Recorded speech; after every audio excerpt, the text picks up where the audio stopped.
तर कसं आहेत बघ बघतो. आता इलेक्ट्रिक वगैरे ची फिटिंग वगैरे जी काढायची आहे, आता हे सगळं काळगुळ चालू करते. आलोय आता दुकानामध्ये. ते सगळं खोलखाल करून बेसिंग बेसिंग खोलायची आहे, गिजर विजर काढायचे आहे. तर पूर्ण इलेक्ट्रिक फिटिंग वगैरे जी खोलखाल करायची आहे.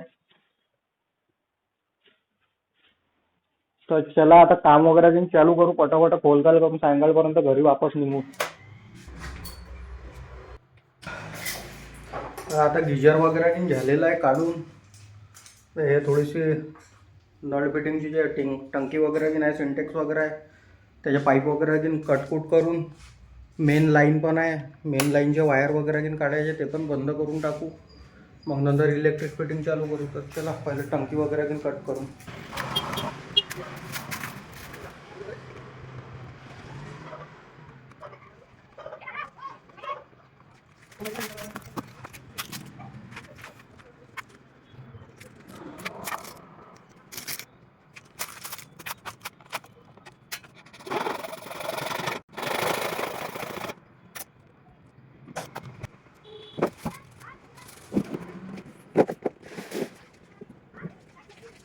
तर चला तर इलेक्ट्रिक फिटिंग पण, इलेक्ट्रिकची मेन लाईन पण झालेली आहे काढून. टंकी पण खोलखाल करून टाकली. आता ते बाकीचं राहिलं आहे, चिल्लर चाल्लर आयटम, ते पाईपा वायपा काढायचे तर ते काढून टाकू.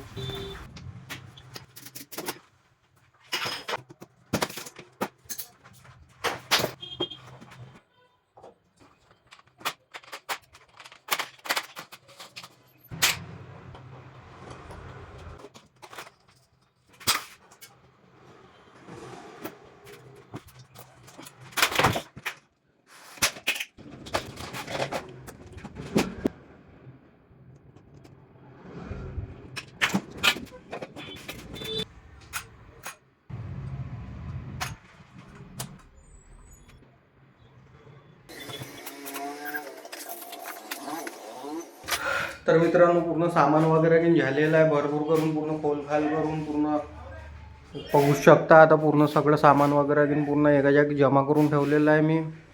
पूर्ण खोलखाल करून ठेवलेलं आहे. हे पूर्ण बक्स्यामध्ये वगैरे सगळं भरपूर केलेलं आहे. तिची पूर्ण लाईटिंग वायटिंग सगळं काढकूळ केलेली आहे. फक्त उद्याला किंवा परवाला गाडी घेऊन यायची आहे ना, सगळं सामान वगैरे भरून निघायचं आहे. तर माझी पण आता पुष्कळ हालत टाईट झालेली आहे. छीक वगैरे घेऊन पुष्कळ डाट एलर्जी आहे, तुम्हाला तर माहिती आहे. त्यामुळे पुष्कळ प्रॉब्लेम चालू झालेला आहे आता. तर मित्रांनो, मी पण आता निघते, अंधार पण झालेला आहे. तर चला भेटूया पुढच्या ब्लॉगमध्ये. जय शिवराय.